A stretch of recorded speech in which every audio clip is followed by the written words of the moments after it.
Welcome to the American Business Podcast. I'm Kevin Deveci, your host, and welcoming you episode 90. Well, as you can tell, we are getting closer to our goal of this year today. We like to make sure we have streamed 100 episodes this year, and today we have the 90th episode, and we are very, very excited. And today's number is 13 million. 13 million people are employed by more than 239,000 manufacturers in the US. Manufacturing is important for US, and that's a backbone of the economy. And this number is also showing that. And as you know, we have a great partnership with missionstatements.com. And we have the quote of the day powered by missionstatements.com. The only place success comes before work is in the dictionary. We'll keep continuing our partnership with missionstatements.com, and we'll keep bringing you inspirational quote of the day in the American Business Podcast episode. The American Business Podcast is the voice of American business, and we bring you experts, professionals from different fields to make sure we are sharing an educational, informative business content with you. Today we have a great guest. I'll invite our guest, and we'll get the conversation started. Hello, William. Welcome to the podcast. Hey, Kevin. Thanks for having me. Thank you very much for being with us in your busy schedule. How was your weekend? It was good. It's actually now Tuesday morning in Singapore, so we're about one extra day further into the future. But I will be home soon in Chicago for Thanksgiving in a few weeks. I'll be flying back in time. So I'll definitely be a day before for a little while and then heading back over to Singapore after that. So I go into the future as well. Yeah, that sounds great. It's very exciting. So let me think. I think you are our first guest connecting from Singapore to the American Business Podcast. So that's a first. We always welcome connections from international listeners as well as experts. But today Amazing. Is also something. Yeah, Singapore is also a great place. I've been there years ago. It was very nice, clean, organized. That's what I remember, and they have a very vibrant business community. That's what I remember from my last trip. Absolutely. I mean, I'm going on 16 years here. I love it, but it's also extremely hot. I haven't necessarily adjusted to the temperature, which is why air conditioning is always a necessity out here. But yes, it's a great society, great business world here, and it's just overall become a second home for me. That sounds great. Well, why don't we get started? And as a start, would you please introduce yourself and your organization to our audience and to our listeners? Absolutely. Well, my name is William Gilchrist. I am the founder and CEO of Consig Private Limited. We are headquartered in Singapore. We expand globally. Pretty much, we do end-to-end sales as service. We're more commonly known as sales mercenaries for tech companies. Our main focus has been tech, but over the last 9 years, we've focused on a variety of different industries as well, but predominantly our portfolio is in technology companies. Can you tell us about your career path a little bit? How did you get started? How your career path has unfolded over the years? Wow. Well, I'm a career salesman, and as most salespeople will tell you, you don't necessarily get up, go to school to say, gee, I'm going to be a salesman when I grow up. Usually these things kind of happen to you, right? You know, there are degrees in marketing, there's degrees in engineering, there's degrees in law, but there's no degree in sales, right? That's not like really a degree. Like absolutely. Good point. But it's Yes. usually something that kind of happens to you when you start to see an opportunity, and then getting the skills from there kind of happen thereafter, by making a ton of mistakes. So I was born and raised in Olympia Fields, Illinois, which is a suburb of Chicago. I went to Bowdoin College undergrad, majoring in international relations and minoring in Chinese politics. My main focus at that time was that I was going to be working for the government. Um, when I was a kid, I actually lived in China for a year because I was a student ambassador. So after I graduated from Bowdoin, I actually moved directly to China, and I was teaching public school. And then after that, I got into a media relations company. So I was doing media relations for a few years in Shanghai. And then I realized that I couldn't speak Chinese. So I ended up moving to Beijing, went to Beijing University, got my graduate diploma in Chinese. And right around that time, I ended up down in Singapore where I got into the sales world. And that's working for a company called TSL Marketing, where I was doing lead generation sales specifically. So, lead generation, the pre sale component. So, not the full closing yet, for large tech companies as a contractor under TSL. And then that kind of led me to Google, where I was in Google for 5 years, on the sales floor. And then also I was head of knowledge for a faction of Google, which was ETO faction. And right around that time, I started getting the itch to start my own thing, but I didn't really have the courage to do it. Went into the startup world, and worked there for a few years, and then started Consig in 2017. It is quite a journey. Very Very long inspiring. one. Very long one. So when you look at your day-to-day work on daily basis, what are the exciting and challenging parts of your work on each day? Well, there's never a boring day at the office when you're talking about sales, right? Um, so when it comes to excitement, there's always things that are exciting, but they're not necessarily always good excitement. But you're always fine tuning your skill sets. You're always interacting with different people. You're always dealing with different personalities, different cultures, different technologies is very exciting. We have a very large portfolio, and to be able to see so many different cybersecurity companies or service companies, consultancies, and their unique spin on things and their angles, and to try to get market response. It is so much fun to be able to unpack all of these different type of companies and their creations, and then trying to really get it out there into the market and be able to get some revenue for them, but more so product adoption and idea adoption. That's exciting. Challenges go right alongside with everything I just said, because with everything I just mentioned comes probably double the amount of challenges, right?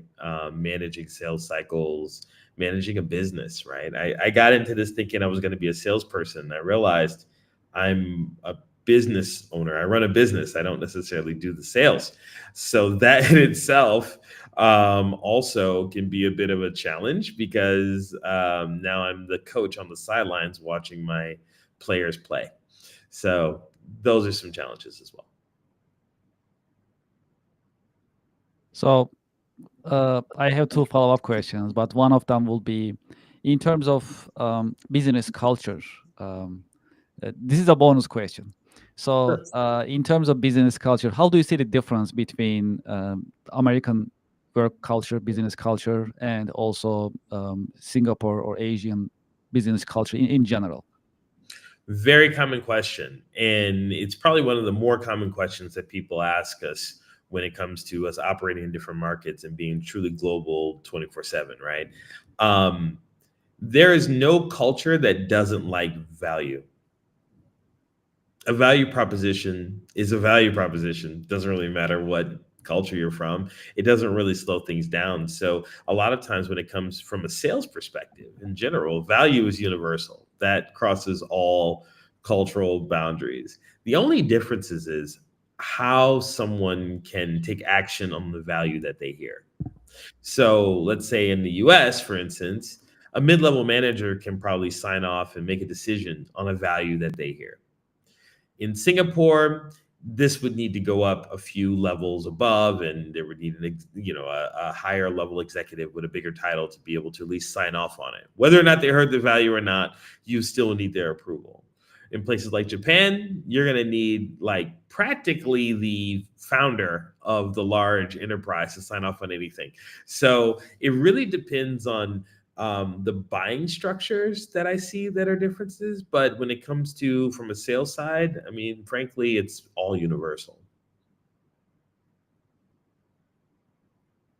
And when you look at businesses, what type of sales cycle, sales process management challenges that you have been observing?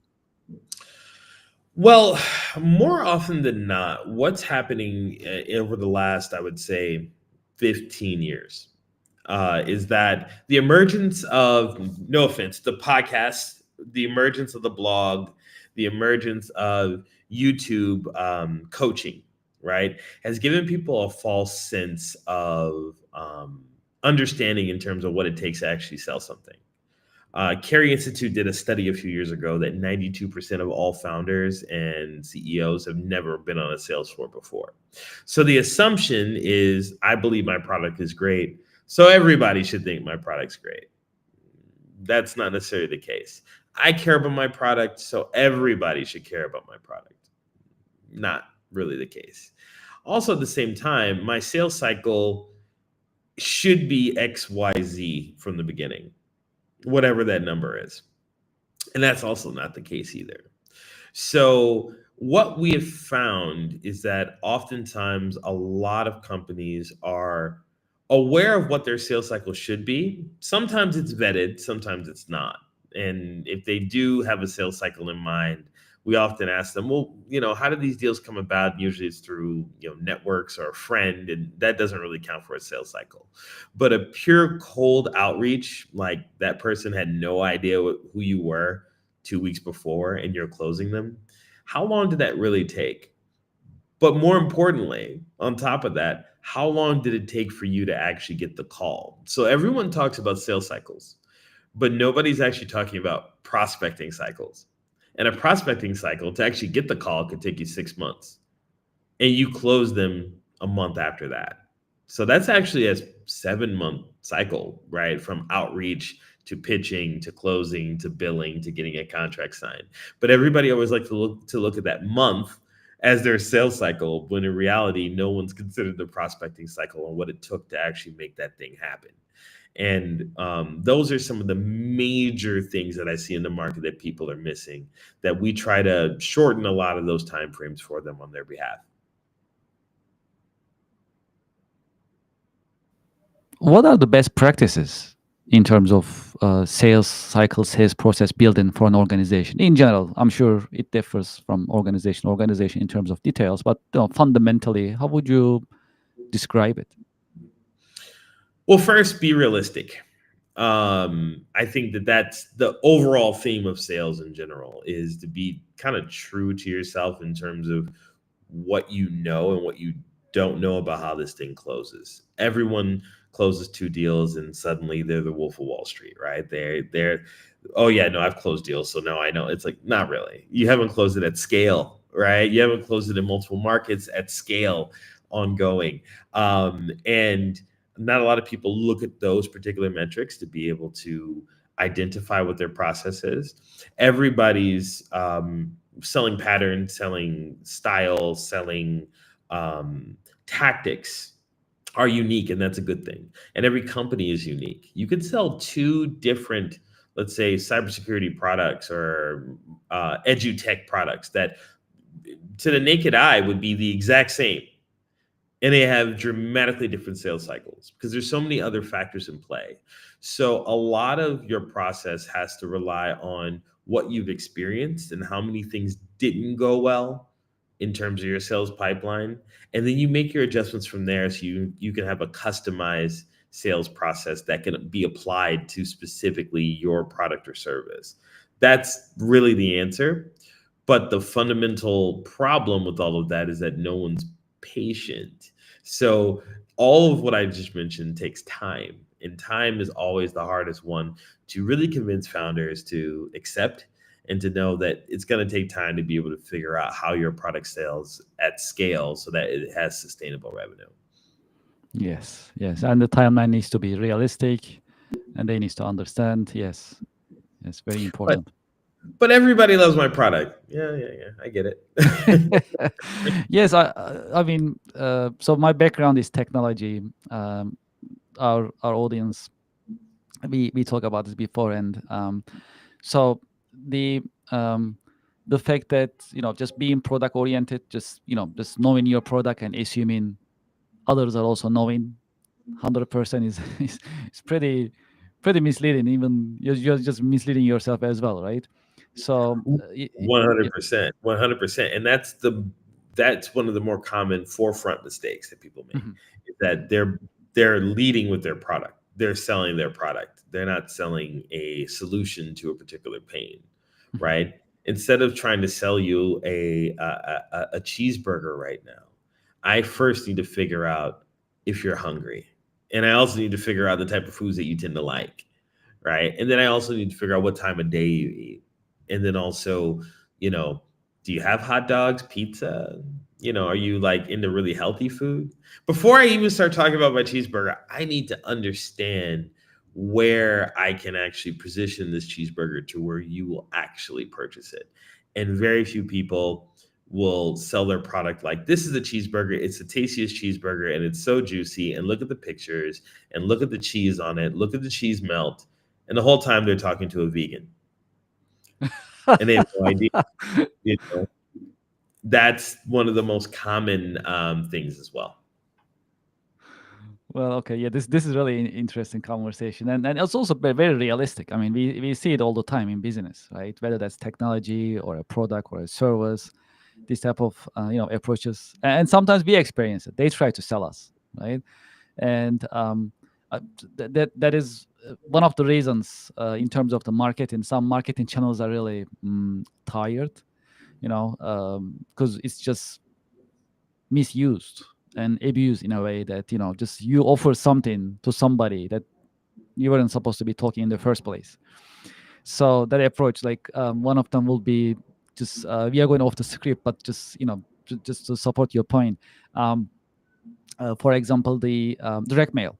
So just it's called junk mail, but it's actually very targeted if you can really use it well, right? But they misuse it for over the years. It just called junk mail. So if you got the mail, I mean, that basically that perception actually just became over the years because of these. They weren't supposed to send that mail in the first place.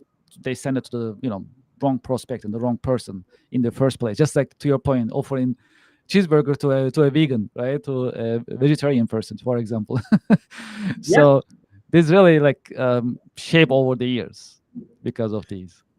absolutely, absolutely. I mean, it is the most common, and it can give a lot of false confidence, because a broken clock is right twice a day. So if you get two little wins, you think that that's going to happen ongoing, and usually around month 3 or month 5, within a year, that's when things start to shift, and they don't know why, and it's because the natural inclination to um, confuse marketing with sales. So, marketing can talk about product features and benefits, and this is how great this is how great we are, right? Marketing is supposed to do that, right? But sales is actually supposed to talk about value. You're more like a doctor. Like, imagine if you walk into a doctor's office, and before you said anything, the doctor says, "Look, I have morphine. I have uh, Tylenol. I have Panadol. I have metformin. I also have a little bit of like extra morphine as well." Before you said anything at all, that's not a salesperson. That's not a doctor. That's a drug dealer. And the problem is, what happens in sales these days, in terms of a lot of companies, is that they're doing more like a drug deal type sell, which is, I got this, I have that, I have all these things. This is what I have. I'm going to give it to you. And people's natural reaction, as you would in any of those scenarios, would say, I'll take a look at it later, or yes, send me an email, or I don't find this something that I even want to look into at this moment.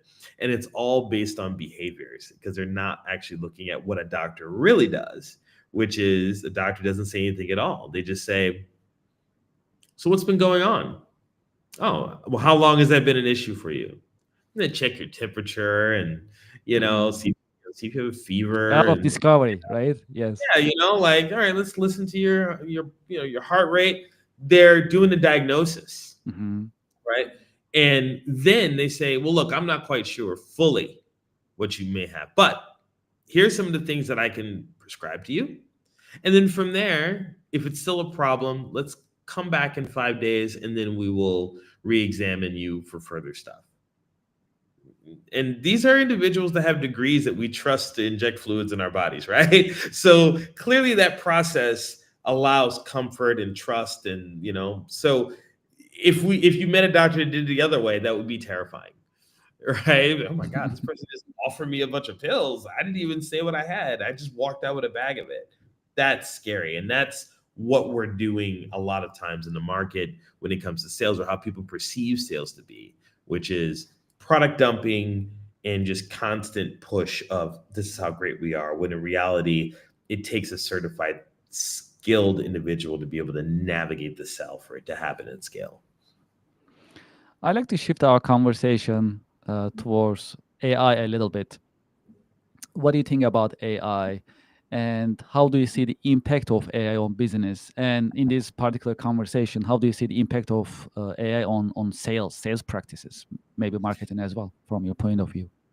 Well, there's a good and a bad side to it, right? The problem that I see in the AI space right now, in terms of how sales individuals are attempting to use it really badly, by the way, is through, it's thinking for them, or they're thinking that it's thinking for them, and their patterns. I mean, everyone's gotten the "I hope this email finds you well" email, right? If you look at every GPT or every AI related email, they're using words that we haven't used for the last 300 years: pivotal, crucial, the ever evolving landscape, all these like phrases that my liberal arts degree would vomit reading, right? Because no one really writes like that. But individuals globally now, they think that that's their ticket. So they're just going to use that tool blindly and push it through.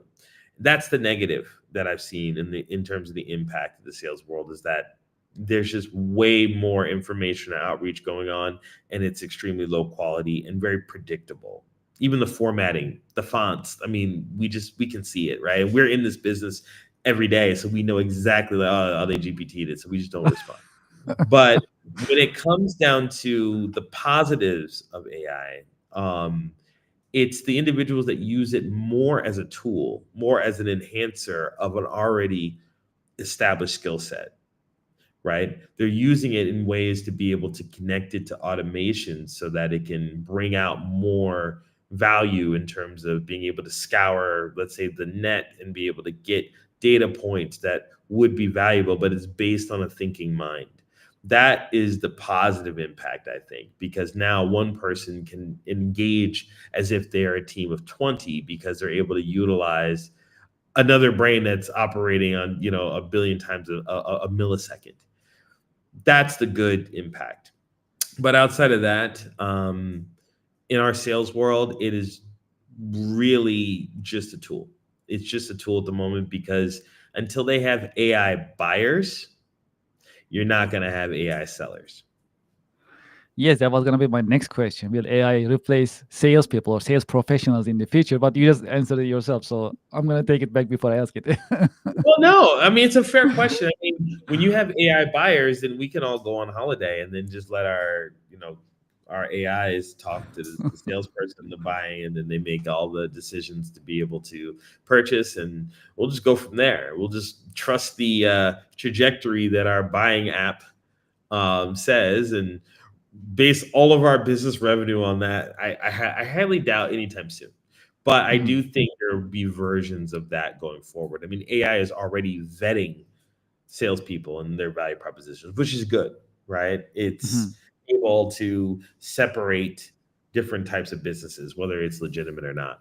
So those things are good. But yeah, I don't think AI is going to be able to replace salespeople. It's a good hot button, it's a good headline, but um, being in this jungle for so long, sales is still a very human to human moment, and it requires a lot of skill. Yes, it's funny you mentioned that. I had a similar conversation weeks before in the podcast with one of our guests who happens to be the expert in AI, especially coming from the technical side. And I asked the same question: what's going to be the future in terms of AI? Which jobs will disappear, and which ones will stay? So the gist of that conversation was any profession, any occupation happens to be human to human, addressing human needs with the human touch and having that connection emotionally, as well as being close to humans in terms of services, gonna survive at least for a longer term. That was the gist of the conversation. And sales happens to be emotional, happens to be touching people, communicating with people in different forms, B2B or B2C. Then it looks like AI will be a tool that we need to use cautiously as professionals. By anytime soon, are we going to be seeing AI replacing sales professionals? Not anytime soon, but it's going to be a tool right now. That's how it looks like it. Absolutely, absolutely. And I think that, what's fun about this is that eventually AI will dominate a very large piece of real estate in the sales world, right? But the individuals who do have that background, that history, that skill set, you will be able to tell and see the difference. So the higher quality um, Hmm. will be able to show really quickly. So it will swing kind of both ways a little bit here, where you might see a lot more AI influence in the sales space or a lot more usage, but the individuals who actually AI is not going to be able to teach you how to be a good salesperson based on a lot of bad experiences. It can't Hmm. give you bad experiences, right? To be a Hmm. better person. So unless you're relying on it to have a conversation on its own, but at the end of the day, there is an element of that human reaction that really raises the quality and will make it very apparent that it's not a actual person doing it. Well, over the years, you have decades of professional experience. Have you had any role models, any mentors who help you shape your career path? Tons. I mean, of course, not to be too cliche, my father is a huge role model, superintendent of schools in Chicago. Um, I've always looked to history. I'm a big history buff. So a lot of my role models are icons of history, Mansa Musa being one of them. Um, but in terms of mentors, I was actually very fortunate in my early sales career to have around three mentors. One in particular is actually a published author, Kyle Haggerty. He was the person who gave me kind of my first crack at sales in the tech space in Singapore. And that was when I first came over. So that was a direct mentor. He's still my mentor and advisor on Consig till this day, even though I stopped working for him, ended up going to Google and all that stuff. But he's definitely been around the entire time. But also professional mentors as well, that I've kind of picked up along the way. If there is one key career lesson that you learned the hard way, what would it be? That will be mentioned in my book next year. Working title, guys, but Okay, that's I great. just finished my book. It's in editing now, Mhm. with an editor in the UK, and that's one of the things that I mentioned in my book. Um, as a salesperson, work for your sales career, work for your sales stats, don't work for a company. And what I mean by that is definitely work for a company. I mean, you need to get a job at a company, but oftentimes you can waste a lot of years working to impress the company. That we need to go off of, how the company would perceive you positively or negatively. When the reality is that you should see yourself as a salesperson, as an athlete, right? An athlete that can be traded to other teams. So, how are your statistics? How are you pacing to target? How many targets have you attained, beaten, exceeded? What were the percentages of how much you exceeded your targets? For how many quarters? How long were you in the company? What are some things that you learned in terms of sales tactics? What are some of the practices over here that you don't like in the organization? These are all skill sets and weaponry that you need to have in your sales career, which is your sales career, not your career at X company or Y company. Because that's usually where people get it confused. And that's something that I think people learn when they're older, and they should probably consider adopting that much younger. And I think they'll be better performers, they'll be better staff members, and also they will be able to not be so hard on themselves when things get tough. Is there any book, a show, a movie that help you shape your career perspective over the years? Quite a few movies. I will tell you my favorite movie, which is Layer Okay. Cake with Daniel Craig. I just love the concept of just kind of how that movie was set up and operates, and that's one of my like favorite movies, just in general. But I would say that when it comes to books, there's a variety. But I actually read historical books. I don't read business books actually. Um, whenever I'm having a bad quarter or like a bad day or a really tough sales time, sometimes you can always reflect and say, is this worse than probably what Napoleon was going through at my age when he was going through the Swiss Alps at 4 in the morning? No, I think it's way worse for him, actually. And you start reading these historical figures and what they're going through. You're like, this isn't so bad. I mean, compared to, yeah, everybody was struggling. Yeah, Swiss Alps, pretty bad at that time. These are things that I kind of look to. I'm a pretty avid reader of history and a lot of emperors and things like that, and really getting in perspective the concept of, hey, look, everybody has had a tough time, and how do you kind of persevere beyond that tough time so that you're able to make it happen. Also, big fan of Daily Stoic by Ryan Holiday. That's definitely like a daily reminder read and things like that I kind of go through to be able to put things in perspective. And those things definitely balance me, but definitely no business books or sales books, because I always feel like that's angled to an industry or the author in terms of like what they are telling you to do. If they give you a methodology, that type of stuff is a bit questionable. Well, what are your biggest passions and interests outside of work? Well, my dog, who's in the back, you probably will see her in the back of the recording. Definitely spending time with my dog. My dog and my Kindle and my partner are my three major priorities out here in life. Also, I'm a big brunch fan and avid traveler. One of the advantages of being in Singapore is that I get to travel all throughout Southeast Asia all the time. And then I get to, of course, I have to go to Europe. My offices in Europe and offices in the US. But it's always good to, land in a new airport or an airport that you haven't been in a while, and make your way to a hotel, and just knowing that you're going to be seeing the sights, or having good food and meeting interesting people. Well, sometimes in business, there are challenging times. How to stay motivated and inspired in times of challenges and difficulties at work?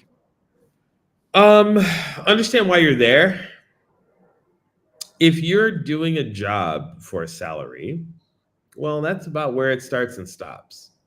And that's a first sign of burnout, depression, and no passion, right? It's because you're only doing it for the money, right? Or doing it because the company's name is popular, but you really don't know why you're there. You really don't know what you're trying to do. Figure out something that you like, that you really attach yourself to, and you'll never have to work a day in your life. Well, as I'm mentioned before, we have actually business-minded listeners and viewers in the American Business Podcast. And some of our viewers are next generation business professionals. They are entering to the job market. What would be your career advice for the next generation business professionals who are just entering to the job market nowadays? Sure.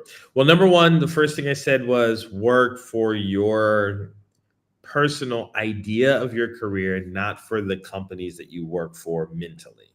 Work for those companies, but always keep in mind, keep your own notes of your accomplishments and things like that, and not always seeking approval. I mean, if you staying in and you get, praises and things like that, that's amazing.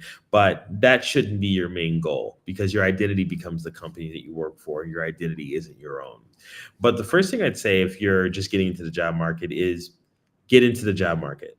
That's it. Start working. If you're in business, business comes. If you're in business, you will excel. If you're in business, you will get skill sets and you will be able to grow. It doesn't really matter if it's a large company or a small company. I've seen people go from very small companies to huge companies to large exec roles. And I've seen people who've had the big roles in the world and they kind of just lost it and went down into smaller companies. So those all interchange. So people tend to get hung up on size of company, revenue of company, and type of company. But really, what you need to do is just be in business. You need to be in our case, in sales. Just start selling. Get into a company and start selling, even if it's a cold caller role or whatever. It doesn't matter, because ultimately you're going to get skill sets and things are only going to go upward as soon as you start. And as soon as you start the right way, with the right mindset, not expecting the package with the limo. Well, we don't do limos these days. I'm dating myself. But with the Toyota Alphard vans and all that stuff, everybody wants the package. Everybody wants the corporate card. That's great. That fades off really quickly, because are you actually good at what you do? And a lot of people have that. They're not really good at what they do because they didn't put the time in. So the key thing to focus on is being in business and start honing those skills. Look at your career separately as an individual process. What did you learn? How often are you reflecting? That's what's going to be key. For those who like to be in touch with you, continue this conversation, also learn about your organization and services, what will be the best way to be in touch with you? Our website is full of all of it. We have so many landing pages. I think you guys would be exhausted. It's konsyg.com, consig. So that's konsyg.com. You can definitely book us through there as well. And you'd be surprised. It might actually be me who talks to you directly. If you guys mention this podcast, I'll make sure it's me. How about that? That sounds great. Well, William, thank you so much for this conversation. I really enjoyed it. And I know it's late in Singapore, and thank you very much for being with us in that late hour there. All good. It's totally normal. We're used to it over here doing the late hours when you're in Asia. So yeah, that sounds great. And please drop your email address in our private chat so we can also be in touch and we can have a follow-up podcast episodes in the future. 100%. Thank you for having me, Kevin. It's my pleasure. Thank you very much, and I wish you a great week. See you. All right. Thank you so much. Well, to our audience and to our listeners, we had a great episode today. I hope you enjoyed it. Well, as I always say, you always learn something new in the American Business Podcast episodes, because we invite experts just like William Play, and we always learn from the expert. And there's always something new to learn. That's how we continuously improve ourselves as business professionals. So this is really important. In that sense, I hope you enjoyed the episode and you learned something new. Would you like to be a guest in the American Business Podcast? You can send us an email, americanbusinesspodcast@gmail.com. We welcome it, and you can send us an email. We are very responsive to those emails, and you can reach out to us and let us know if you'd like to be a guest and your expertise in terms of subject matter in business, and we'll be happy to have you as a guest speaker. Also, we welcome sponsors and advertising in the American Business Podcast. For that, you can also send us an email, americanbusinesspodcast@gmail.com. I also invite you to our website, americanpodcast.tv, for our upcoming podcast episodes. You can see our schedule that we post. You can also learn more about the American Business Podcast and the team and how we are working hard to bring you these informative content. And we update our website on daily basis. As you know, a couple of months ago, we got the YouTube Silver Award because we passed 100,000 YouTube subscribers. Now the American Business Podcast is an award-winning business podcast and more influential than before. We truly appreciate that you support us, you listen to us, you watch the American Business Podcast episodes. And if you haven't done so, please get into our YouTube channel. This is our QR code right here on the screen. If you scan this, it'll take you to our YouTube channel and you can subscribe and be part of the YouTube subscription, as well as you can also be part of our family. That's how we look at the American Business Podcast subscribers. And if you are feeling more generous, you can share your thoughts and you can put your thoughts in our comment box, in the chat box in the YouTube channel. We truly appreciate your interactions and your feedback as well. Well, that's great. What else is happening? As you know, our online business networking event is coming up. That is scheduled for November 21st. And we put together this online business networking event. It is because as part of our mission in the American Business Podcast, we share these informative content. At the same time, we help you connect to other business professionals. That's why we put together this online networking event. And what is cool about it is also online and you'll be live on the American Business Podcast. So you'll be networking online with other business professionals. And at the same time, you'll be on the American Business Podcast in front of thousands of YouTube subscribers of the American Business Podcast. That's very exciting and unique. I hope you can join us. I have the QR code on the screen. If you scan the QR code, you can sign up and you can join us on November 21st, 2025 at 10 a.m. That's Eastern time zone. And let's remember, New Year is coming and business networking is important. Connect with other business professionals. If you're not doing business networking, you're not in business. It's just that simple. So the Connectional America Business Alliance, powered by the American Business Podcast, is addressing just that need. You can connect with other business professionals to expand and grow your business. And last month, we started our membership program, as you know. I hope you join us. We have different membership programs with different benefits as a token of our appreciation of your support. When you scan this QR code on the screen, you can see the options of the American Business Podcast membership, and you can pick the type of membership that you like. And please be a member and support the American Business Podcast. We truly appreciate it. And we keep updating and also growing American Business Podcast membership as well. With your help and support, it's going to be even bigger than before. If you like to learn Excel and other Microsoft business software systems in a fun and engaging way, consider Ms. Excel. I have the QR code for the Ms. Excel. When you scan this QR code, it'll take you to their website. You can see their teaching schedule and calendar. Pick the course that you like. Before you check out, make sure to use the discount code from the American Business Podcast. It's ABP 2025.